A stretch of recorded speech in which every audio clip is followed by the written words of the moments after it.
بڑی ہی انفارچونیٹ صورتحال بنی اور ہم دیکھتے ہیں کہ جو دہشت گرد گروہ ہیں وہ ان انٹیلیجنس بیس آپریشنز کے جواب میں ہمیں کافی فرسٹریشن کا شکار نظر آئے جس طرح سے یہ حملے کیے گئے اور پھر جیسے یہ حملے ناکام ہوئے. کیا صورتحال دیکھ رہے ہیں آپ؟ ٹھیک ہے جی، سب سے پہلے میں اپنے سیکورٹی فورسز کو خراج تحسین پیش کرتا ہوں، کیونکہ میں اب خود کوئٹہ میں ہوں اور جو گراؤنڈ ریالٹیز ہے وہ ہمارے سامنے ہیں. جیسے آپ نے فرمایا کہ گزشتہ 2 دنوں میں آئی بی اوز ہوتے رہے ہمارے سیکورٹی فورسز کی طرف سے، اور ان میں بہت سارے جو فتنہ الہندوستان اور فتنہ الخوارج کے ممبران ہیں ان کو جہنم وصل کیا گیا. اور اسی کے ریاکشن میں آج کل رات سے بلکہ انہوں نے ایک آپریشن کا انعقاد کیا فتنہ الہندوستان نے، جس کو آپریشن ہیروف 2.0 کا نام دیا گیا، جو کہ میں سمجھتا ہوں کہ ہمارے سیکورٹی فورسز کی بروقت کارروائی، پروفیشنلزم نے ان کو ناکام بنا دیا. اور وہ اتنا فرسٹریٹ ہو گئے تھے کہ کیونکہ ان کا پہلا جو مقصد تھا وہ یہ تھا کہ وہ ملٹری انسٹالمنٹس کو ٹارگٹ کرے، وہ جو ہمارے گورنمنٹ کی انسٹالمنٹس ہیں وہ ٹارگٹ کرے. لیکن وہ اتنا فرسٹریٹ ہو گئے تھے کہ وہ سکولز میں گھس گئے، وہ ہسپتالوں میں گھس گئے، وہ جو ہمارے عام شہری ہیں ان کو ٹارگٹ کرنے کی کوشش کی. لیکن الحمدللہ آج تک میں نے یہ نہیں دیکھا کہ جنگ کے بھی اصول ہوتے ہیں. جب کوئی جنگ ہوتا ہے تو ہم بچوں کو نہیں شہید کرتے، ہم خواتین پہ ہاتھ نہیں اٹھاتے، ہم مظلوم پہ ہاتھ نہیں اٹھاتے. تو نہ ہی ان کا کوئی موقف ہے اور نہ ہی ان کا کوئی ویژن. اور اب تک کے مطابق جتنے بھی آپ نے کہا کہ جتنے بھی آپریشن بلوچستان میں ہوئے کل رات سے، the security forces have already sent 100+ terrorists to hell.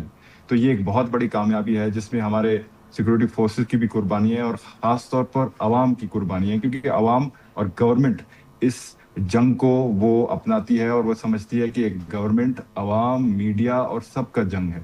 اور انشاءاللہ تعالیٰ اس سے بلوچستان آگے بڑھے گا اور پرامن ہوگا. آپ ایک سیاسی کارکن ہیں، آپ سیاست کے ایوانوں میں نمائندگی بھی کرتے ہیں، لیکن آپ ایک نوجوان ہیں جن کا تعلق بلوچستان سے ہے. اور ہم نے دیکھا کہ بلوچستان کے بہت پڑھے لکھے نوجوانوں کو بھی ایسے راہ سے بھٹکایا گیا اور ان کو دہشت گردوں نے صرف یہ نہیں کہ انرول کیا یا ان کی ذہن سازی کی، بلکہ ان کو خودکش بمبار بنا دیا. تو آپ کو لگتا ہے کہ جو قومی بیانیہ ہونا چاہیے دہشت گردی کے خلاف، چاہے وہ دہشت گردی خیبر پختونخوا میں ہو، چاہے وہ بلوچستان میں ہو، چاہے وہ لاہور میں ہو، اسلام آباد میں خدا نخواستہ کوئی کہیں پہ بھی کوئی واقعہ ہو جائے، وہ قومی بیانیہ ہم کہیں نہ کہیں اس میں ناکام ہیں یا اس میں کوئی گیپس ہیں جس کی وجہ سے نوجوان جو ہیں وہ ان کے شکنجے میں آ جاتے ہیں؟ دیکھیں، سب سے پہلے ہم ناکام تو نہیں ہیں، لیکن it's too early to say. لیکن ہم ایک چیز ہے کنفیوزڈ. ہم دہشت گردی کو دہشت گردی کہنے میں ہم کنفیوزڈ ہیں. جو دہشت گردی اسلام کے نام پہ ہوتی ہے، ایکسٹریمزم کے نام پہ ہوتی ہے، ہم اسے دہشت گرد کہتے ہیں. جو دہشت گردی مظلوم کو مارنے میں ہوتی ہے ہم اسے دہشت گردی نہیں کہتے. فار ایگزامپل بلوچستان میں آپ دیکھا جائے تو بہت سارے ایسے عناصر ہیں جو کہ بلوچستان میں ہونے والے دہشت گردی کو دہشت گردی نہیں کہتے، اس کو حقوق کی جنگ کہتے ہیں. تو ہمیں ایز اے قوم، ایز سیاستدان، عوام، ہمیں ایک پیج پہ ہونی چاہیے کہ یہ جو دہشت گردی ہے، خواہ وہ بلوچستان میں ہو، خواہ وہ سندھ میں ہو، یہ ایک لعنت ہے. اور یہ ہمارے آنے والی نسلوں کا سوال ہے کہ ہم اپنے نوجوان کو کیسے انگیج کریں گے، کیونکہ دشمن کا کام ہے کہ وہ تو ہمارے نوجوان کو ڈریل کر رہا ہے، خواہ وہ ایجوکیٹڈ نوجوان ہو یا ان ایجوکیٹڈ نوجوان ہو یا بے روزگار نوجوان ہو، ایگریسو نوجوان ہو، وہ تو انگیج کر رہا ہے، اسے ڈیریل کر رہا ہے، اس کو ریاست کے خلاف استعمال کر رہا ہے.